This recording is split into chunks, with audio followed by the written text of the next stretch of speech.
Bien-aimés dans le Seigneur, soyez tous bénis. Aujourd'hui, nous allons parler de la malédiction et nous allons parler des astuces qui prouvent que vous êtes sous la malédiction. Et enfin, si vous êtes sous cette malédiction, nous allons donner des remèdes qui vont vous aider à être délivré intégralement. Ok, moi, frère Emmanuel, je suis en effet médecin spirituel. Les prédicateurs de l'évangile, Dieu nous a dotés d'un certain pouvoir spirituel.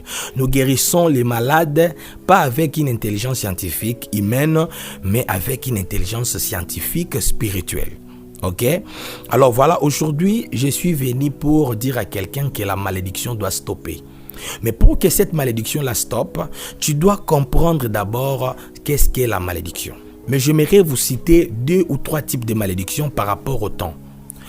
Le premier type de malédiction, c'est les malédictions de la terre, les malédictions de la zone, les malédictions du quartier, les malédictions d'une commune, les malédictions de votre territoire, les malédictions parcellaires. Cela veut dire, vous êtes dans une parcelle qui est maudite, vous êtes dans une terre qui est maudite.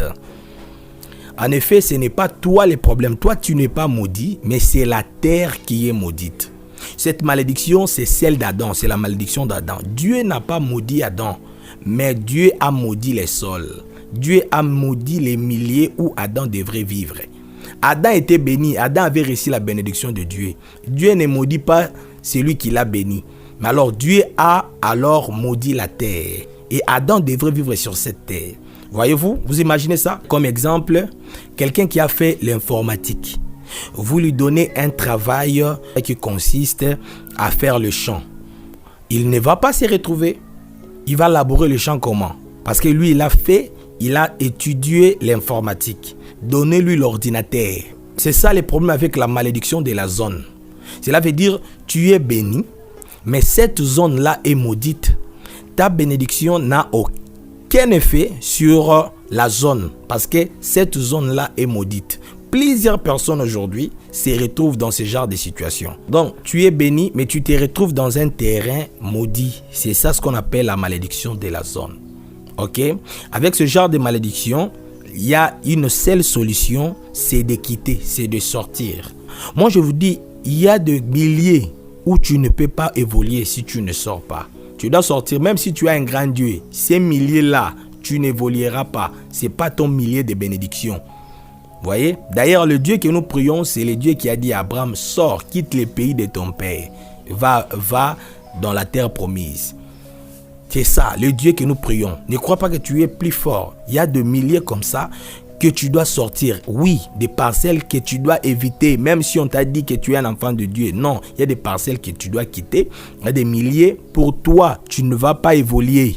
C'est le cas de Lazare. Lazare, si vous regardez bien, Lazare était mort, oui. Mais Jésus avait bien dit que Lazare n'était pas mort. Lazare dormait. Bon, quand Jésus arrive au tombeau de Lazare, Jésus ne dit pas « Lazare, ressuscite-toi ». Il ne dit non plus « Lazare, réveille-toi ». Mais il dit « Lazare, sors ». C'est très significatif, bien-aimé. Donc, Lazare n'était pas mort, mais il était placé parmi les morts. C'est pourquoi Jésus dit à Lazare, Lazare, sors du milieu des morts. Il y a des gens aujourd'hui, vous n'êtes pas mort. Tu es juste placé dans un quartier où les choses n'évoluent pas. Tu n'es pas mort. Tu es placé dans une parcelle où les choses n'évoluent pas. Et Jésus t'appelle aujourd'hui comme Lazare, sors. Tu es l'ami de Jésus. Tu es un frère, tu es un chrétien. Tu te poses beaucoup de questions. Est-ce que moi, mes choses peuvent être bloquées jusqu'à ce point? Ce n'est pas toi. Tu es juste dans un milieu où les gens n'évoluent pas. Alors Dieu t'appelle aujourd'hui par cette parole. Sors. Sortir, vous savez qu'il y a des options. C'est soit sortir spirituellement. Deuxièmement, sortir aussi physiquement. Donc il faut choisir les deux. C'est très important. Ok?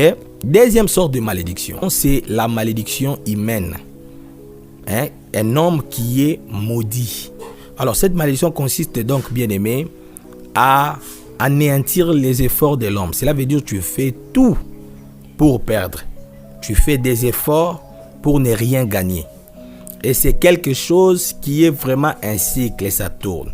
Pour comprendre cette malédiction, tu verras Dieu dit à Adam, tu es poussière et tu retourneras dans la poussière.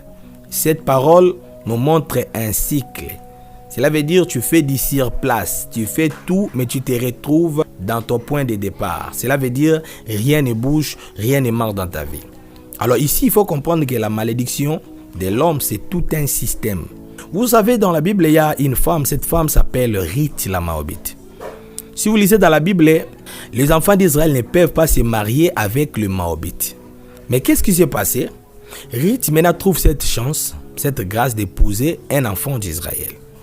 Mais pour que Ruth puisse stopper sa malédiction, Ruth a accepté le Dieu d'Israël. Elle a accepté de vivre sous la loi, sous la puissance de ce Dieu d'Israël. Ruth a changé son identité.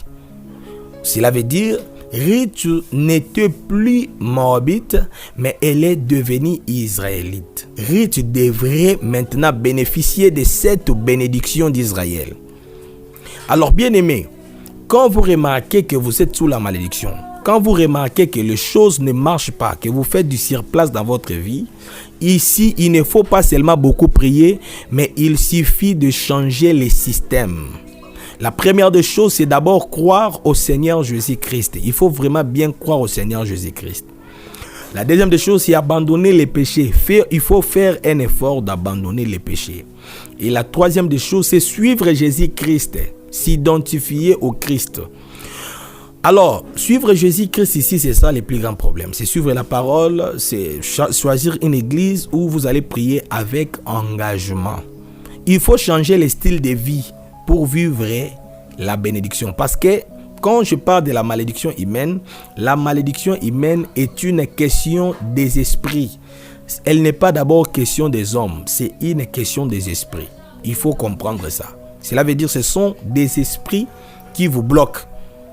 Et sur ces faits, vous avez besoin d'une certaine divinité.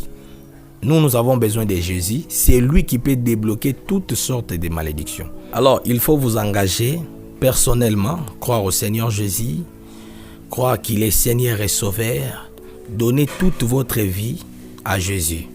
Suivre Jésus, suivre sa parole. Et vous allez vous en sortir de cette malédiction. J'aimerais ici clôturer avec cette prière. J'aimerais prier. Là où tu es, si tu as la foi, tu peux tout justement toucher ton cœur. Je demande à Jésus de te faire grâce. Tu vas faire cette prière avec moi. Tu vas croire au Seigneur Jésus. Tu vas dire: Seigneur Jésus, je me présente devant toi avec mes péchés, avec les liens de famille, avec toutes mes malédictions. Je viens auprès de toi pour donner ma vie. Père éternel, tu as dit: venez avec vos fardeaux et je vous donnerai du repos. Nos fardeaux sont nos péchés, nos erreurs, notre ignorance. Père éternel, nous croyons en toi. Renouvelle ta confiance, ta bonté dans notre vie et que nous puissions témoigner la grandeur de ton nom. Que notre vie ne puisse plus appartenir à nos familles, mais que notre vie soit aujourd'hui conduite par l'Esprit de Dieu. Que nous puissions en effet bénéficier de toute bénédiction qui est dans le Saint-Esprit, de toutes les promesses de Jésus, la vie éternelle, la prospérité, la joie, la tranquillité, la paix. Père éternel, nous avons ainsi prié au nom de Jésus. Amen. Alors je vous demande, bien aimés, de vous abonner à notre chaîne YouTube HD Emmanuel Okong TV et sur la page Facebook HD Emmanuel Okong. Que Dieu bénisse.